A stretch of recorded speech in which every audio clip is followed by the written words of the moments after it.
यार दोस्तों, उम्मीद करता हूँ आप सब बहुत ही अच्छे से होंगे। चैनल को सब्सक्राइब करके जो प्यार और स्नेह आप मुझ तक पहुँचा रहे हैं उसके लिए मैं आपका दिल से आभारी हूँ। मगर अगर आज बात करूँ आपसे ड्रीम गर्ल के बारे में, तो आप सबको निश्चित तौर पर एक ही नाम याद आता होगा और वो है आदरणीय हेमा मालिनी जी। जी हाँ, ये वो दौर था जब हेमा मालिनी कईयों के दिलों में ड्रीम गर्ल की तरह राज करती थी। ये उनकी अभिनय की बहुमुखी प्रतिभा के नए आयाम थे।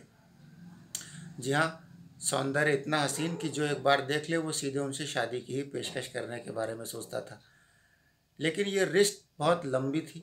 उसमें कई एक ऐसे बेहतरीन अदाकारा मौजूद थे जिनके बारे में आपको शायद पता भी नहीं होगा कि वो उनसे शादी करना चाहते थे। या आप सिर्फ ये जानते हैं कि आदरणीय धर्मेंद्र जी जिन्होंने उनसे शादी करी और उससे साथ उनके 2 बेटियां हुई। उसके अलावा भी कुछ फेमस एक्टर्स थे जिन्होंने सोचा था कि वो हेमा जी को प्रपोज करेंगे, उनसे शादी करेंगे। उन्हें प्रपोज भी किया और बहुत ही खूबसूरती और संजीदगी के साथ हेमा मालिनी जी ने उनको मना कर दिया। कुछ उसमें से कुंवारे ही रह गए और कुछ ने आगे जाके देश को बेहतरीन प्रोड्यूसर और एक्टर्स भी दिए। आइए जानते हैं उन एक्टर्स के बारे में। उसमें सबसे पहला नाम था संजीव कुमार जी का। जी हाँ, संजीव कुमार। संजीव कुमार जिनको आपको याद होगा जिन्होंने शोले में धर्मेंद्र जी के साथ ही उस मूवी को किया था। ये वो दौर था जब संजीव कुमार दिल ही दिल में हेमा मालिनी जी को प्रमोट करना चाहते थे और उन्हें अपनी जीवन संगिनी बनाना चाहते थे। लेकिन शायद हेमा जी कहीं न कहीं पर धर्मेंद्र जी से ही विवाह करने के लिए उत्सुक थीं और चाहती थी कि वो धर्मेंद्र जी से ही विवाह करें। तो जब संजीव कुमार जी ने उनको प्रपोज़ तो किया शोले के सेट पर, लेकिन तब उनको हेमा जी ने बहुत संजीदगी और सादगी के साथ मना कर दिया। तो संजीव कुमार इससे बहुत आहत हुए और इसके बाद उन्होंने आजीवन कुँवारे रहने का ही फैसला किया, उनका विवाह नहीं हो सका। बाद में संजीव कुमार जी ने यह भी कहा कि वो 50 साल से ज़्यादा जिएंगे नहीं।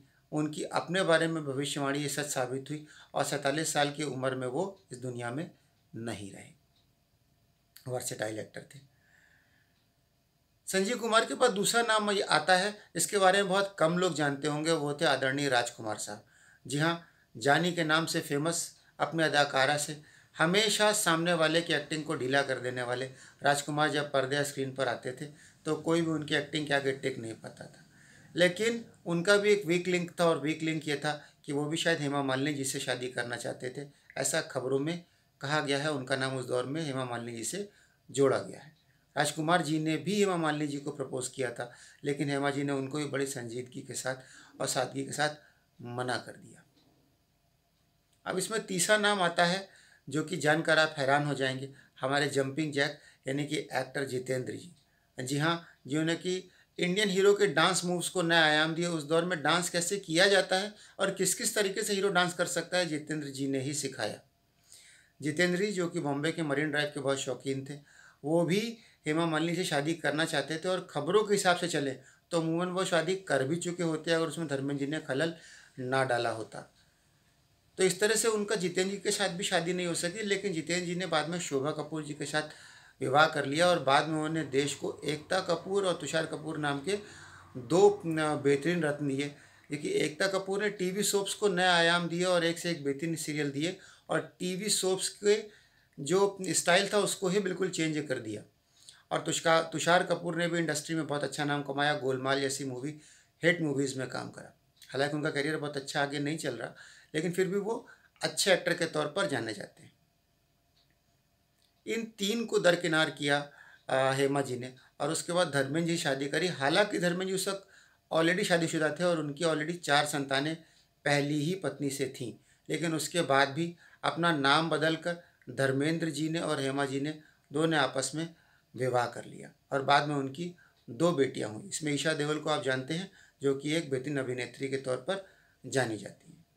तो कैसा लगा आपको ये हेमा जी की फ़ैन फॉलोइंग का किस्सा जो उनसे एक्टर शादी करना चाहते थे? इनमें से कितनों के नाम आपको पता थे और कितनों के नाम आप जानते हैं? और कौन ऐसा है आपके आसपास जो सोचता था कि कभी हेमा जी उनकी ड्रीम गर्ल रह चुकी हैं या अभी भी उनकी ड्रीम गर्ल हैं? प्लीज़ अपने किस्से साझा कीजिए। आपके कमेंट्स और सब्सक्राइबर्स मुझे मोटिवेट करते हैं। Thank you very much.